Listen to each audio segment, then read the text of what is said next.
Let's check out endocrine disrupting chemicals, for instance. This is what you will find in glyphosate and most products that you have in your cabinet. Most foods, especially most boxed or processed foods, will be filled with endocrine disrupting chemicals. Let's take a look at exactly what those are.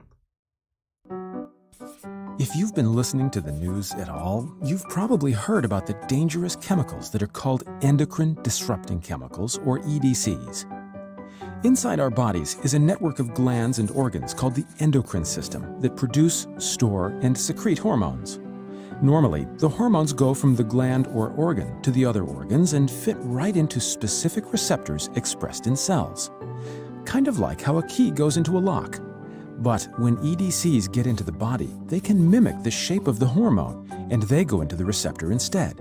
They can trick the body into thinking they are a hormone or block the hormone from fitting into its receptor.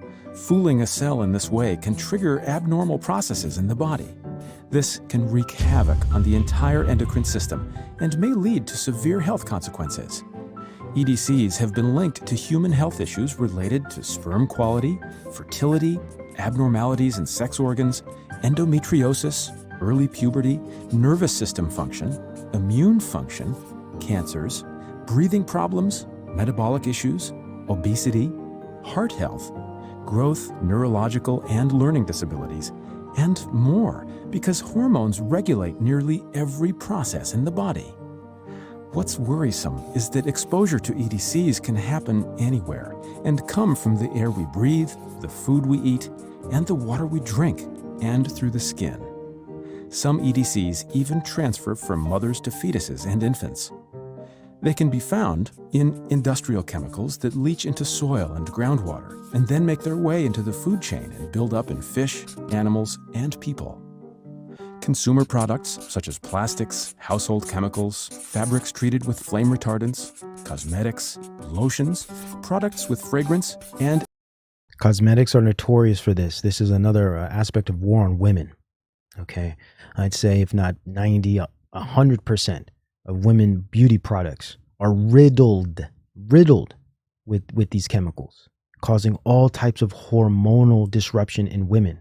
It's no surprise we're seeing all this kind of loopy, wild behavior with the young girls today, and just women in general, and men included, you know, wearing aluminum-based deodorants for men, okay, different shaving products. What are you putting on your skin? Lotions.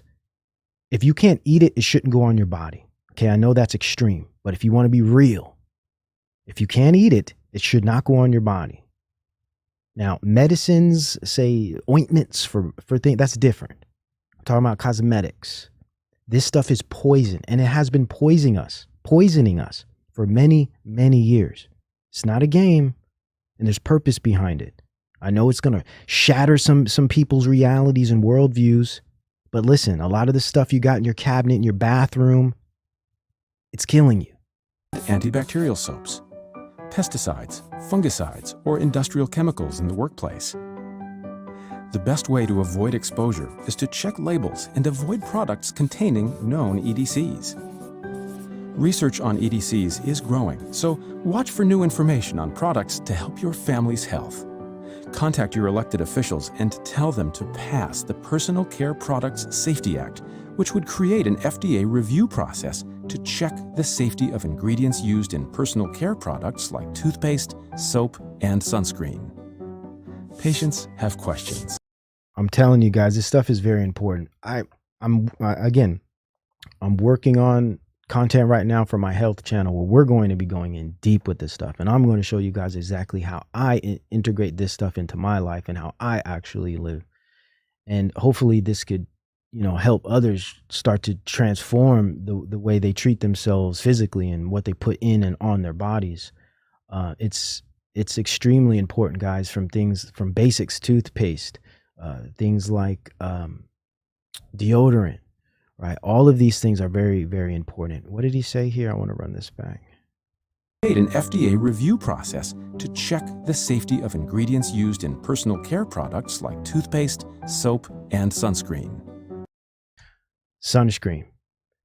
Let me tell you guys a little something. I did a little test for myself, okay? And it worked. And I've done some studies. Anecdotal evidence suggests this is true. I haven't seen enough stats or statistics to convince me that this has been empirically proven through a type of, I guess, conclusive way, right?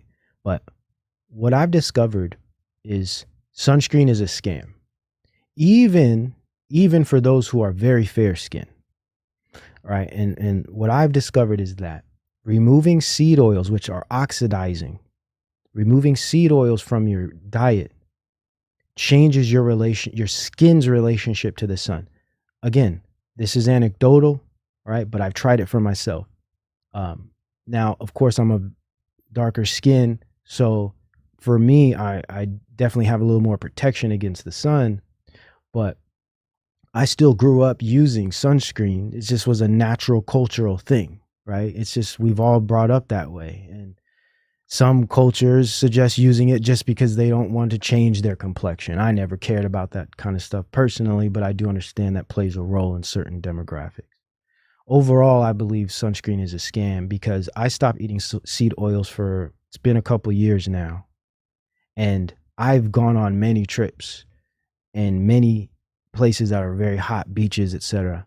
I didn't use a lick of sunscreen. You know what I did use? I used coconut oil. And that's all I use. When I go out to the beach, when I go out to hot areas, and when I'm in the sun for long periods of time, I use coconut oil.